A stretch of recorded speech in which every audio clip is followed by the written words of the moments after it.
Thank you very much. Thank you. Good morning. It's a really great pleasure to be with you. I'd like to thank the Commission representation for co-organising the event with us. I'd like to warmly thank and welcome Vice President Jourova and the other distinguished speakers. Dear friends, whenever I speak about human rights and values in a Polish context, I do it with a good deal of deference and even diffidence. I am, after all, speaking in a country context, the country that produced Irena Sendlerova, one of the greatest and bravest humanitarians of all time. Poland is also the country of Agnieszka Holland, who through film forces us to confront and learn from our histories. Poland is the country of Tadeusz Mazowiecki, for whom I had the honor to serve. He was my first boss in the United Nations when he was the UN Special Rapporteur for former Yugoslavia. And Poland, of course, is the country of Paweł Adamowicz, who showed us so recently with his own life what it means to put human rights and values at the heart of a city. These names, in other words, remind us of how often we look to Poles to show us how to deliver the necessary leadership for ethical societies. These examples are more needed than ever today. We've already heard of some of the problems our societies face in the words of Vice President Jourova. We're all reeling today from the shocking incident in Belarus over the weekend. But instead of going through the litany of the things that are not working in our societies, if I could just stay for a moment on the story of COVID. It's been 15 months now. Our societies, frankly, are wounded and tired. Everybody has been impacted, but different generations have been hit in different ways. We focused on old people early, quite correctly, early in the days of the pandemic. And now we look to young people and children and we worry about their futures. We've seen the extraordinary extent to which COVID exposed pre-existing inequalities and made them worse in our societies. And of course, we've seen in at least some places how authorities took advantage of the pandemic to use law in an abusive manner. So what do we do? Where do we look for a guidebook to navigate to a better future? Well, human rights must be central to that navigation. And again, here in figuring out what that must look like, I turn to Poles. I think, for example, of Raphael Lemkin, one of the great pre-authors, pre-designers of the human rights system through the crafting of the crime of genocide. I think of my friend Jide Kedja, who is the, I would say, under-acknowledged principal author of the Vienna Declaration and Programme of Action. The Vienna Declaration and Programme of Action, adopted just over 25 years ago, has set much of the agenda to strengthen the human rights system globally ever since. The Vienna Declaration points to law as being at the heart of the human rights system, treaties and the other instruments. And of course, today, we're gathering virtually to acknowledge and discuss the most foundational of those legal instruments in an EU context, the Charter of Fundamental Rights. My friends, the Charter of Fundamental Rights is a remarkable instrument, groundbreaking. In the first place, it puts together in one single instrument, in a joined up manner, the protection of civil rights, political rights, economic, social, and cultural rights. Second, to the extent that it addresses rights that are familiar from, let's say, the European Convention on Human Rights, it goes further. It expands those rights. For example, the due process of law and administration of justice protections in the Charter are considerably stronger than those to be found in the European Convention. We find not just expanded, but we find new rights in the Charter of Fundamental Rights. We find an explicit right to protection of rights in the context of the environment, the rights of older people, an explicit right of asylum, even a right to establish a business.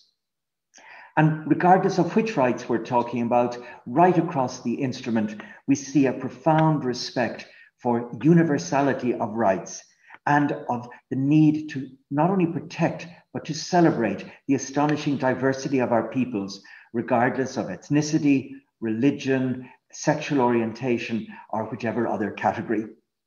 And finally, in terms of this being a remarkable instrument, we have, of course, its powerful domestic legal effect, quite unlike that to be found in, let us say, the United Nations treaties. Of course, I acknowledge that the Charter is only applicable within the scope of the application of EU law. But this is not much of a restraint. EU law runs right across our administrations, right across the governance of our societies. So how are we doing? Well, as we've already heard from Vice President Jourova, we could do better. The Fundamental Rights Agency, on an ongoing basis, is measuring the application of the Charter across the EU institutions and the member states.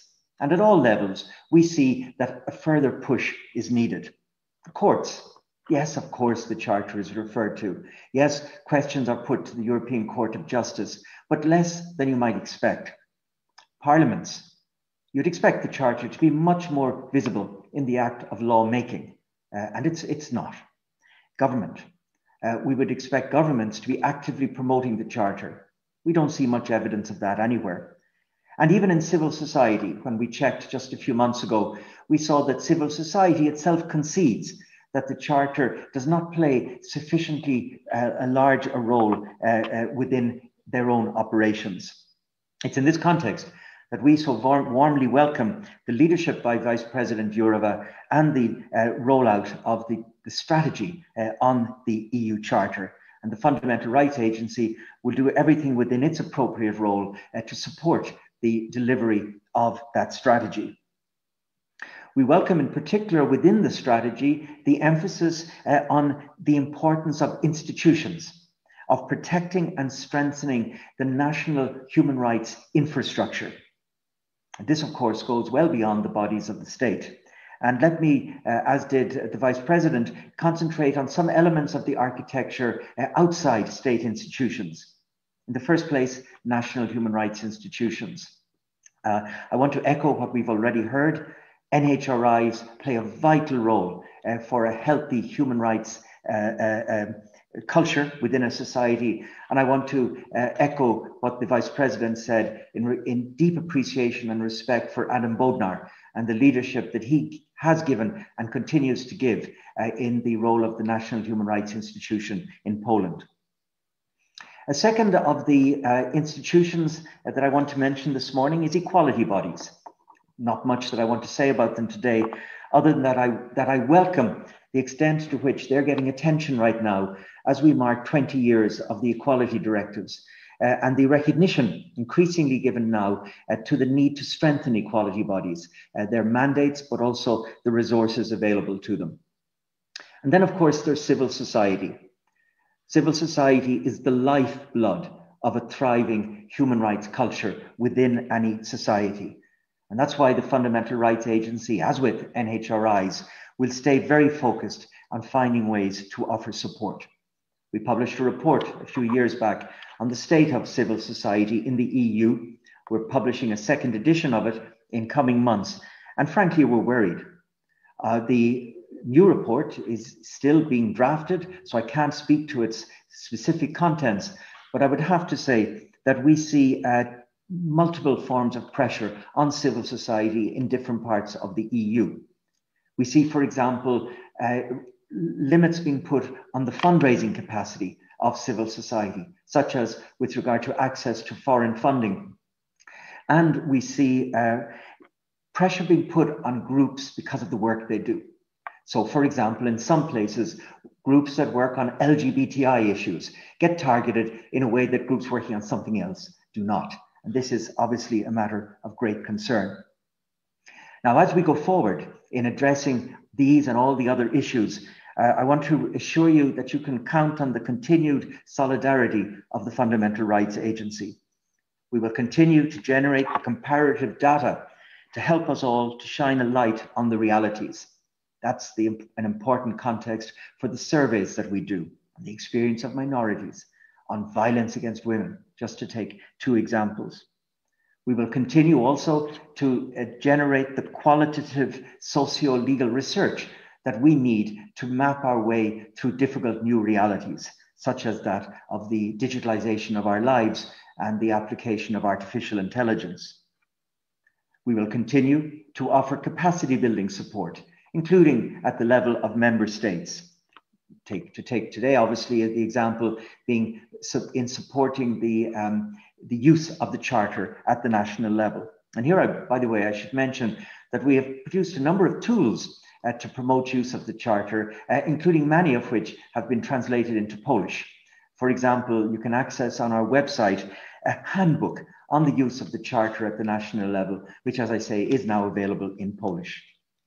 And finally, in terms of how we will continue to support you, we will continue to use our convening power in support of promotion and strengthening of fundamental rights, including at the national level.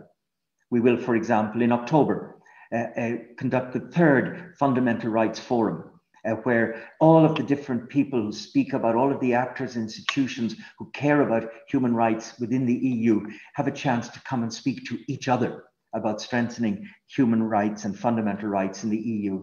And I very much look forward to a strong Polish engagement in both the physical and the online dimensions of the Fundamental Rights Forum coming up in October. But let me conclude now, and I'd like to conclude by recalling the words of another great Pole. And that Pole is of course, Pope John Paul II. John Paul II championed human rights. Read the speech he gave at the United Nations General Assembly in September 1979, a tour de force defense of all that had been achieved in the area of human rights since the Second World War. And in that speech, he used the following words. He said, "Although each person lives in a particular concrete social and historical context, every human being is endowed with a dignity that must never be lessened, impaired, or destroyed, but must instead be respected and safeguarded." That's the end of the quote. And my friends, that is what human rights is all about. That is the purpose of the Charter of Fundamental Rights. Thank you.